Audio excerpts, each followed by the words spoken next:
Where are you?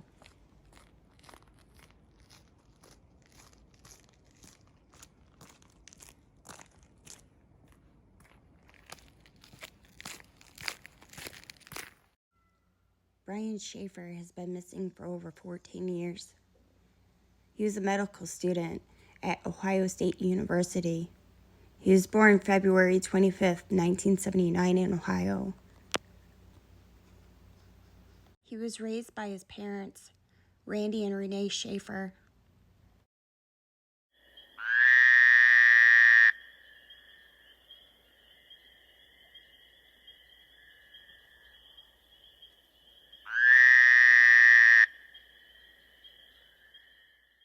When you hear a guy walks into a bar, you may wait for the punchline of a joke, but this isn't a joke. Brian entered a bar and never left. At least that's what it appears.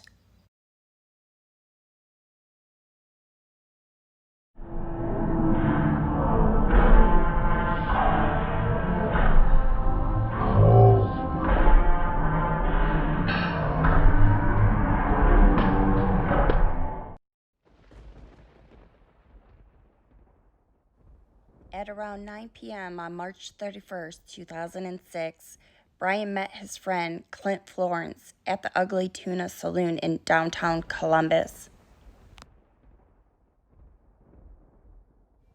Brian and Clint continued to bar hop around Columbus, consuming shots along the way. At midnight, the pair met up with Meredith Reed, Clint's friend. She drove them back up to the Ugly Tuna Saloon, and they all went inside for a nightcap. Somewhere around 1 and 2 a.m. when the bar closed, Brian became separated from Clint and Meredith. At first, they assumed he was in the bathroom or socializing. They called him, but he never answered. When they were made to leave as the bar closed, they assumed Brian had made his way home since he only lived about 6 blocks away. They went home with no further contact from Brian. Alexis, who's Brian's girlfriend, tried to call him the next morning. Her call went straight to voicemail. She thought he might be sleeping since he went out the night before. She kept calling him as the day went on and became worried when she couldn't get a hold of him. She then called Brian's dad, who then went to Brian's apartment. When Randy arrived, he thought Brian's apartment looked pretty normal. His car was there and the bed was made, but there was no sign of Brian. Randy contacted the police to file a missing person report.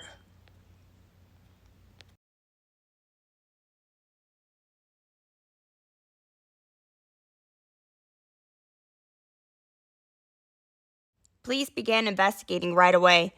They viewed the security footage from the bar. Brian was seen entering the bar with Clint and Meredith at around 1:15 a.m. He was also seen alone outside with the bar at around 1:55 a.m. He was chatting with 2 women. He appeared to chat, say goodbye, and move as though he was heading back into the bar.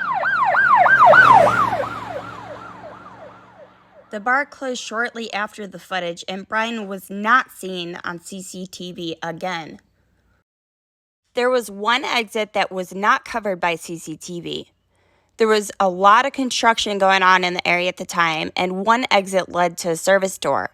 This area was checked, and there was no signs that Brian has ever been there.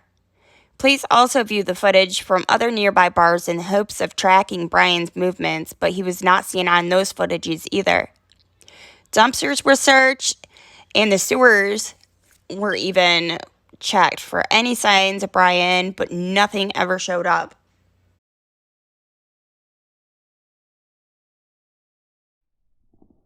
So what do you think happened to Brian?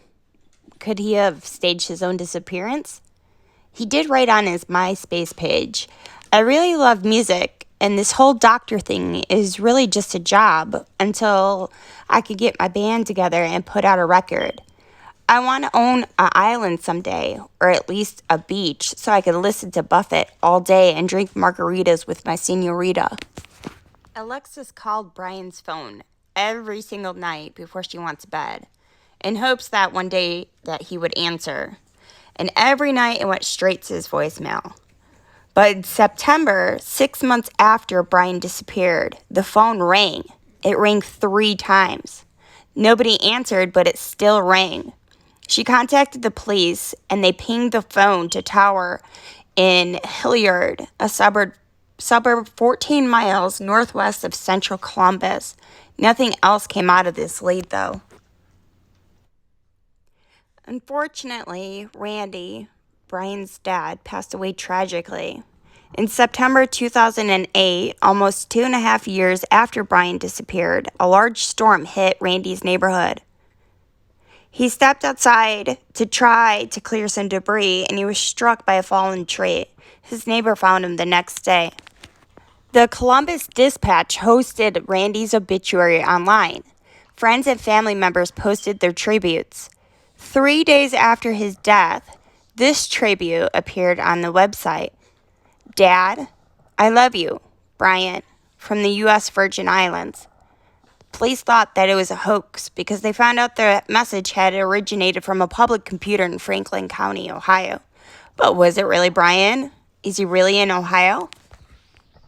Or is it possible Brian attempted to leave the bar intoxicated and became trapped or died somewhere in the area? You have to remember that there was a lot of construction going on. And is it possible that someone did find him and they covered up his death in fear of a lawsuit? It seems like the most popular theory is the smiley face killer. Brian's wallet and cell phone have never been found, and his bed was made the next day when his father went to check on him, which means he probably never reached his home after his night out. Did he come across someone and get in a drunken argument with them, resulting in his death? Some people have attempted to link Brian's appearance to the idea of the smiley face killer. Many smiley face victims have fallen into bodies of water while intoxicated. Did this happen to Brian and his body was just never found? Randy and other searchers scoured the nearby river for signs of Brian and his belongings, and nothing was ever found. So, Brian, where are you?